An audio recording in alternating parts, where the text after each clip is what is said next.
Hello, how are you? Well, let me ask you this. If you've ever walked away from a conversation, okay, with your boyfriend, with your fiance, with your husband, and you thought to yourself, why does he seem so loving, but also at the same time emotionally distant? Hmm. Or you may think something like this. Or how can someone so intelligent miss things that feel painfully obvious? How does he miss these things? Right? Well, you're not alone. You are not alone because for many neurotypical women, the real problem, it isn't communication. No, the real problem is high masking autism. Yep. Yeah. So, high masking autistic men often appear exceptionally intelligent, charming, responsible, stable, and even social. Yeah, they do. But behind the scenes, let me tell you, they're running on a type of mental burnout you can't even see. Mm-mm. And, if you don't know what you're looking at, let me tell you, the relationship can feel confusing, exhausting, and at times personal. Yes, ma'am. Very personal. Yes. Been there, done that, right? No one really tells you this, okay? There are seven very predictable traits that show up over and over and over again in high masking autistic men. And so once you understand these seven traits, these patterns, um, the entire relationship will make sense. It'll start to make sense, okay? Um, and later on in this video, I'm going to share the one mindset shift um, that instantly stops resentment from building. Okay. I'm going to share that with you. Um, and no, it's not lowering your standards. I hear you. I hear you. I hear you, friend. Um, but before we get ready to jump into the seven traits, if you're wondering, if you've been wondering, is my partner high masking or, am I experiencing neurodiverse marriage problems? Or marriage patterns, I made something very special for you. It's a free 2-minute tool, and it's to help you, dear friend, get clarity. And it's called the Neurodiverse Marriage Blueprint Quiz. It's an interactive quiz. I made it so that you can get clarity, and it's completely free. And you can take it anytime you want to. I'll leave the link. I'll leave the link in the description, okay? Is that good? Great. Well, if you're ready to dive in today, we're going to talk about these seven most common traits of high masking autistic men. You ready? I'm ready. Let's go. Okay, number one, here we go. Extreme focus, but selective engagement. Mm. Well, high masking autistic men can hyperfocus for hours. I mean, hours, on work, hobbies, research, right? Routines, but struggle, here it is, they struggle to engage in spontaneous, I can never say the word, spontaneous emotional conversations. To you as a neurotypical wife, it feels like, he's present for everything except, right? He can hyper focus on all this other stuff, work and hobbies and research and routines, but he focuses in on everything except the things that matter emotionally, right? Yeah. And often, let me tell you this, I feel you, I understand, but often this isn't rejection. You're like, huh? No, it isn't rejection. It's neurological overload. I keep saying it's his wiring. It's not personal. Okay. Let's go on to number two. Socially, he's socially skilled, but socially exhausted. So many high masking autistic guys, they're fine socially, right? They show up in public fine. If they have to go to an office party or a family gathering, they may definitely not want to, but they can show up normal. Everything looks fine to everybody else, right? Um, and, high masking guys can appear charming, right? And like I said, normal in public. But masking in and of itself, it's performing, it's acting, right?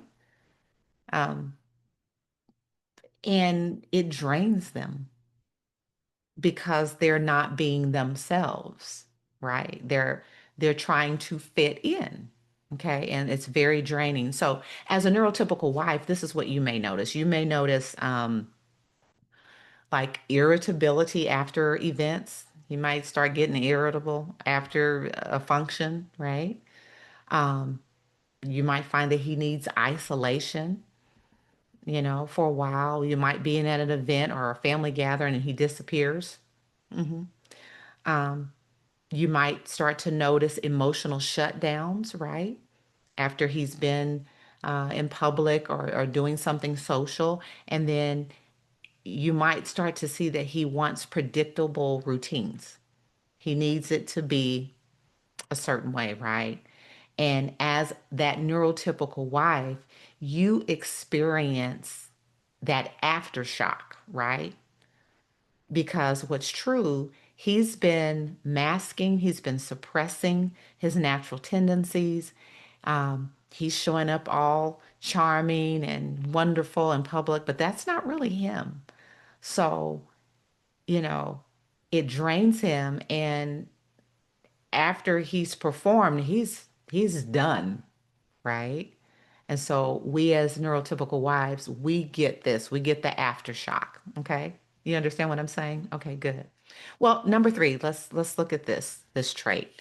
Literal thinking and missing subtext. Okay. So this one, this this trait really creates the biggest fights. Okay. So, you speak in nuances and nuance and generalities, and he hears the literal meaning of what you're talking about, right? He misses the the color. He's black and white. There's no gray. Forget it. Okay. So here's an example. Here's an example. Like you say, like, can you help me, honey, more around the house? And this is what he thinks. Sure, but has no idea what more means. He's very literal. So you literally have to tell him, um, I need you to clean the kitchen, put the dishes in the dishwasher.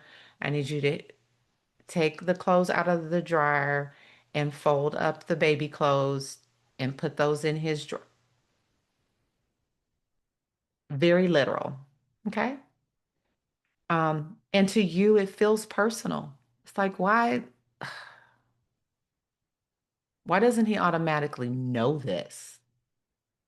Why doesn't he just pick up on those little nuances and the gray area like regular people? I can hear you saying it. I feel you. And to us, to you and I, it feels personal.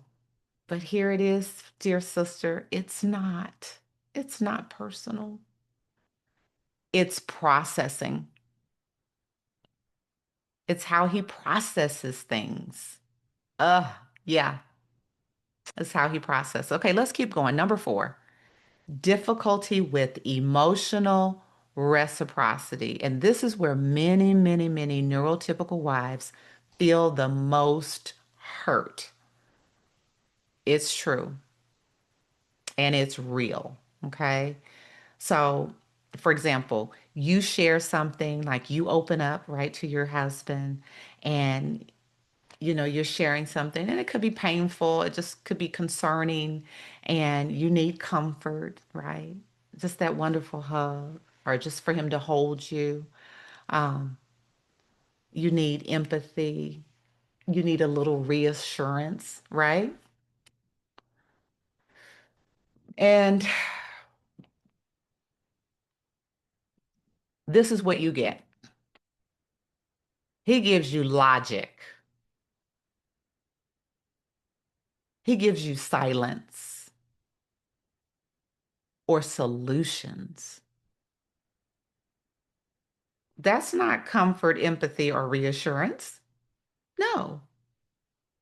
Logic, silence, and solutions? No. But here it is. Get ready for it. It's not because he doesn't care. I see you. I see you. I do. But it's not. It's not because he doesn't care.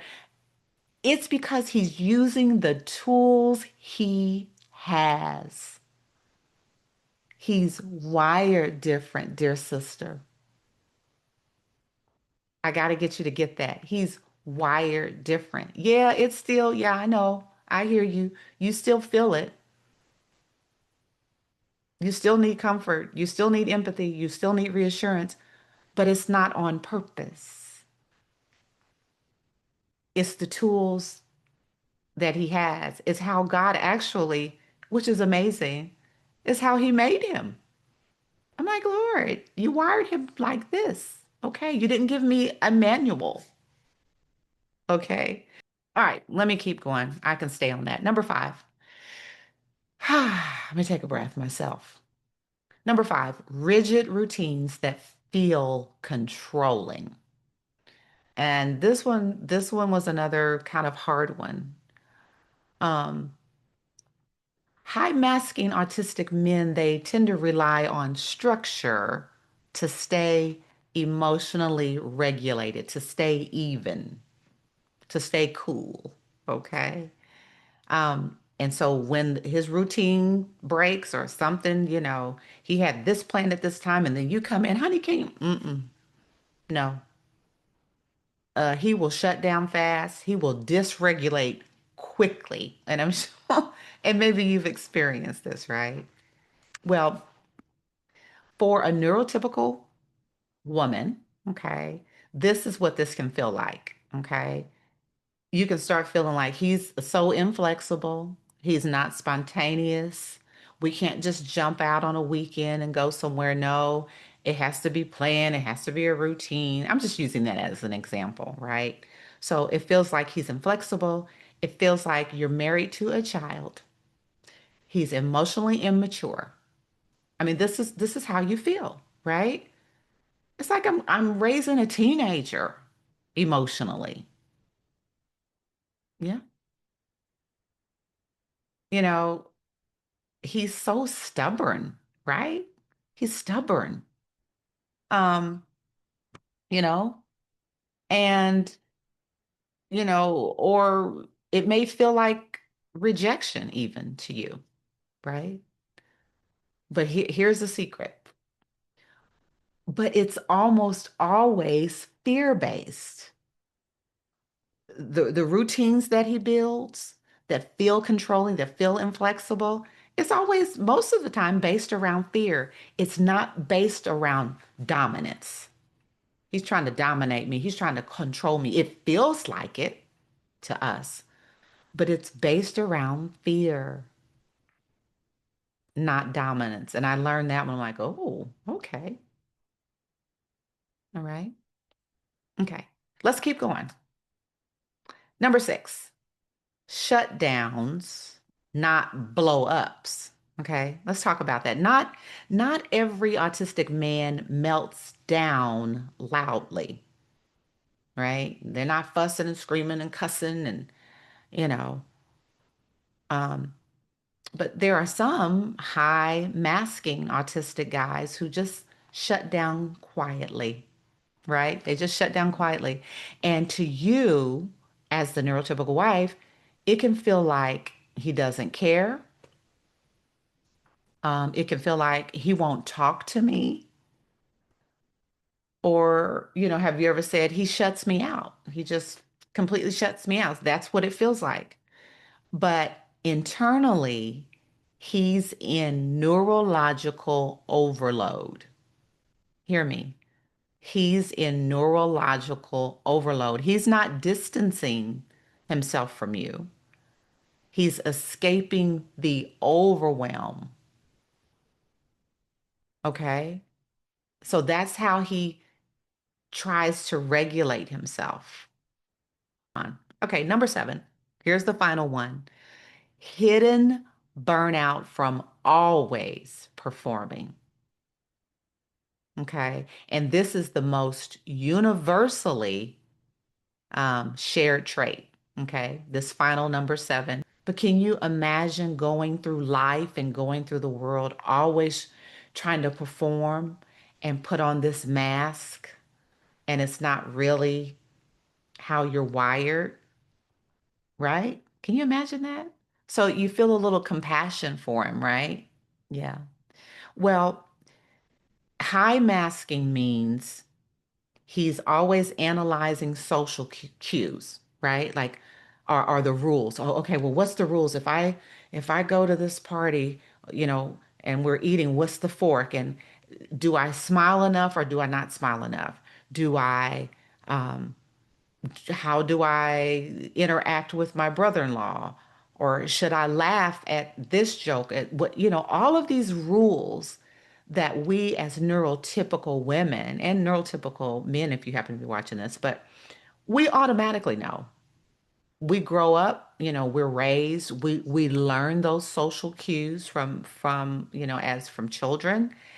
But folks on the autism spectrum, particularly high masking folks, your guy, he's always performing. So he's trying to figure out always when he leaves the house, he's trying to figure out the social rules. Okay, let me keep going.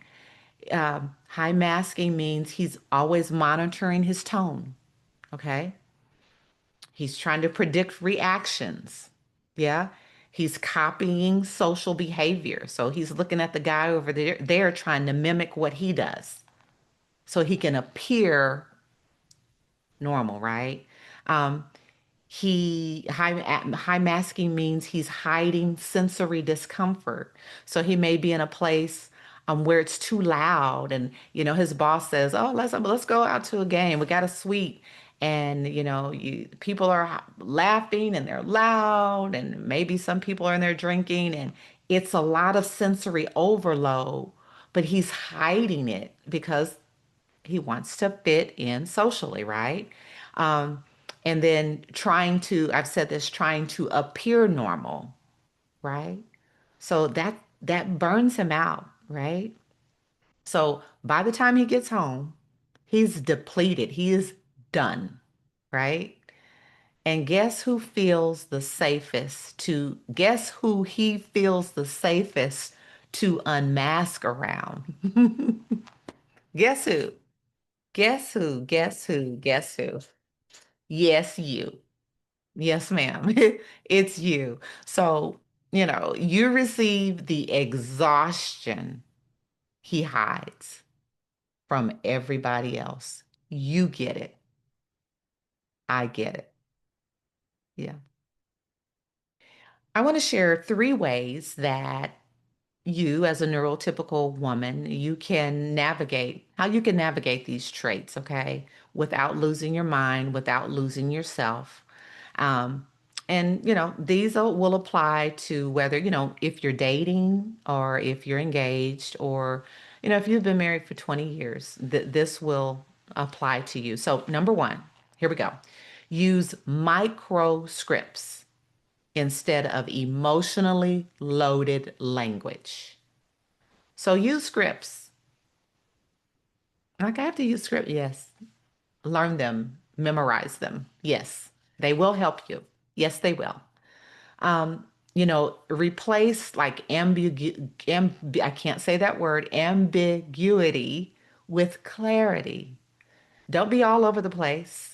Be clear. I will be honest with you. I'm still working on that. So be clear. Instead of something like, You never listen to me. Try this. Try, honey, can you repeat back what you heard so we're on the same page? Okay. So try that one. That's a good one. You can say something like instead of like, honey, can you help me more? You can try, honey, can you wash the dishes tonight at 7? Or here's another one. Instead of saying something like, I feel like I'm ignored. I feel ignored all the time. You ignore me. You're doing blah, blah, blah. Try saying this. Okay. Try this. Honey, I need 5 minutes of eye contact and listening so I can feel connected with you. Or, honey, can we just sit here tonight and watch TV and just hold my hand? We don't have to say anything and watch this show for 30 minutes. Okay, number two, protect your nervous system first. This is important.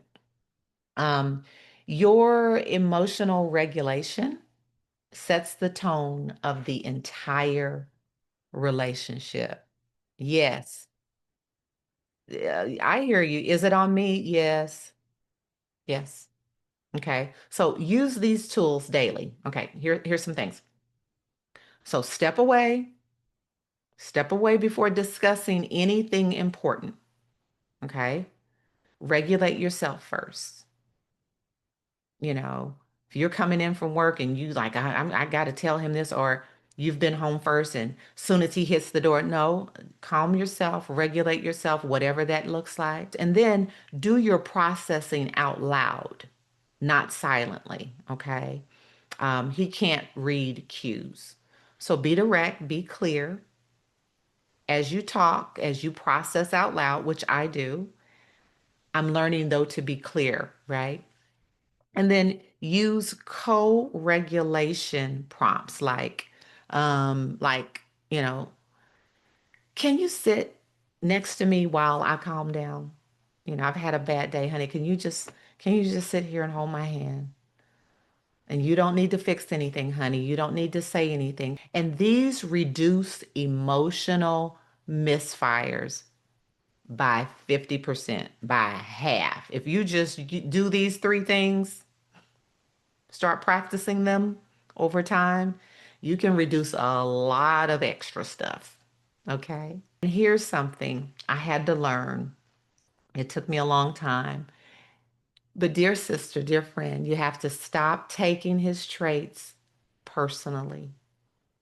Yeah, you have to stop taking his traits personally.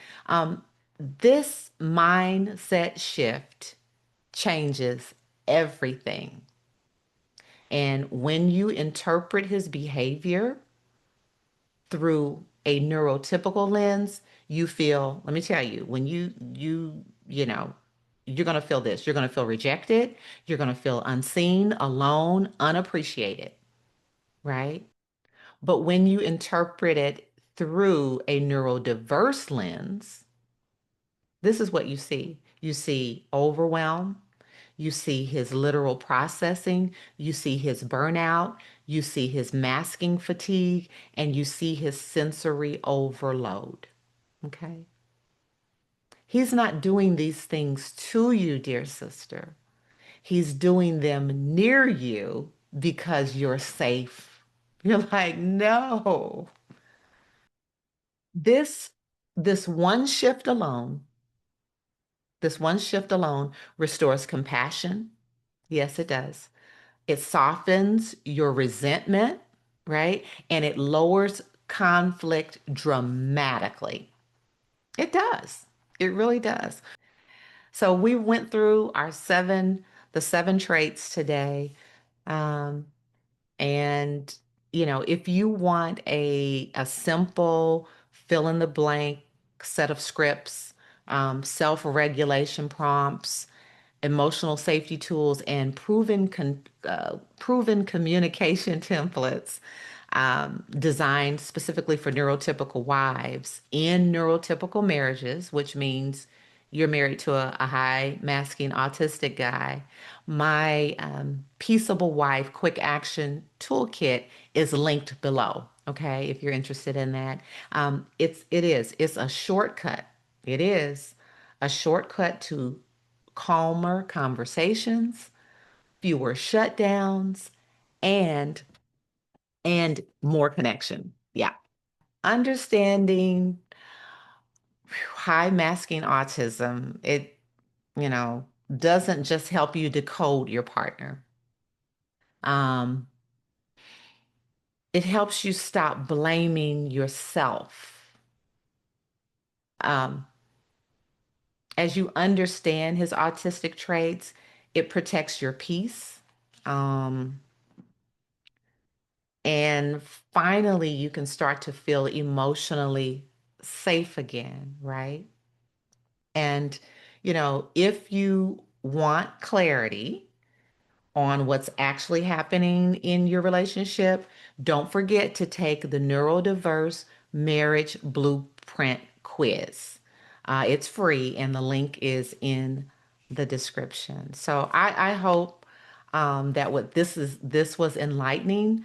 I hope that this helped you to begin to understand your partner, your husband better. And before you go, don't miss. Oh, nope, over here. Don't miss this next video. Please watch it, and I will see you, dear friend, next time.